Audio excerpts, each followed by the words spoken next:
Modern history has been shaped by culture. The Cherokee tribe are the largest group of Native Americans today.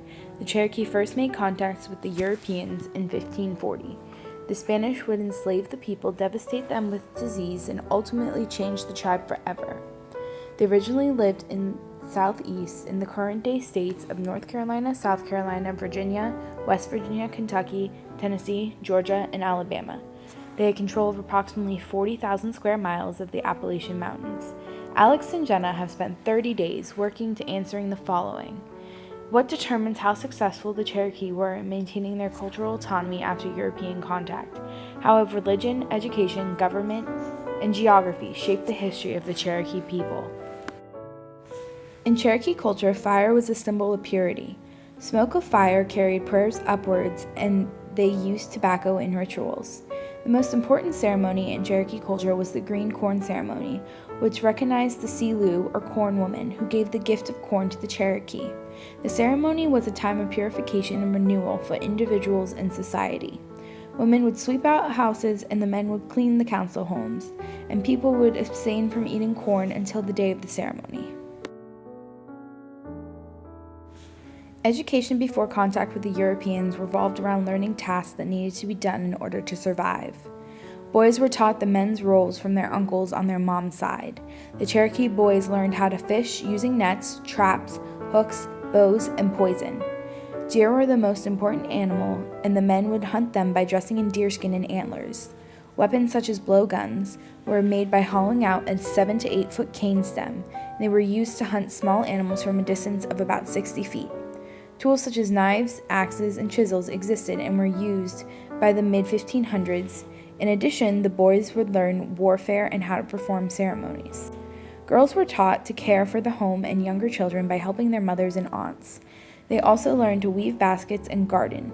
All children were taught to be brave by suffering hunger and pain, and were taught to respect the earth and their elders. A town consisted of a council house, a town square, and 30 to 60 private homes. The homes were windowless log cabins with a hole in the roof for smoke. A fence was put around the town to protect the people. The Cherokee were organized into 7 clans or family groups. They were a matrilineal society.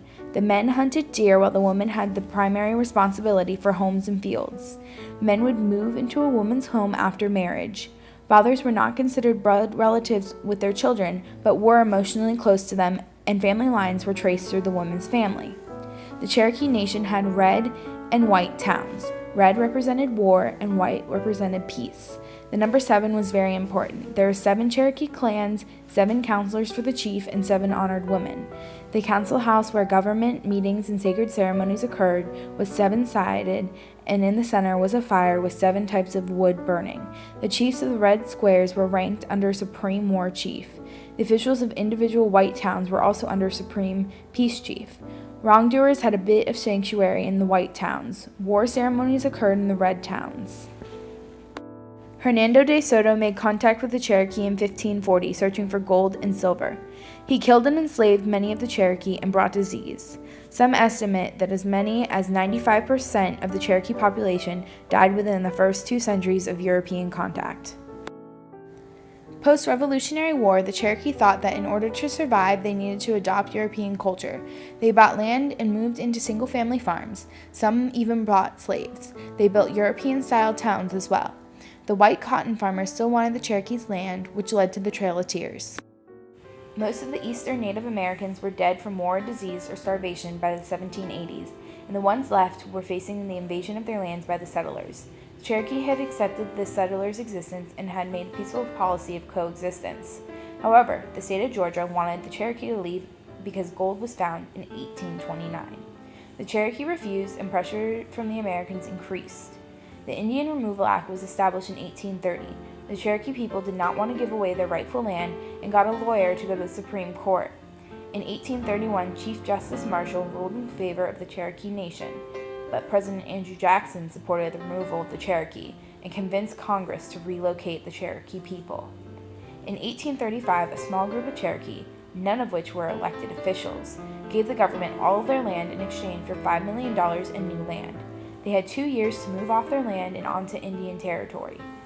In October of 1837, the authorities forced the Cherokee to leave. 15,000 men, women, and children started the 6-month and 1,000-mile trek to their new home. Most walked from Georgia to Tennessee to Kentucky to Illinois to Missouri to Arkansas and finally to Fort Gibson, Oklahoma. With lack of proper food, shelter, and clothing, 1/5, or roughly 4,000 out of 15,000 Cherokees died due to disease, exposure, or exhaustion. 9-year-old Samuel Cloud recalled, I am playing with my friends when white men in uniforms ride up to our home. My mother and I are taken by several men to where their horses are and are held at gunpoint.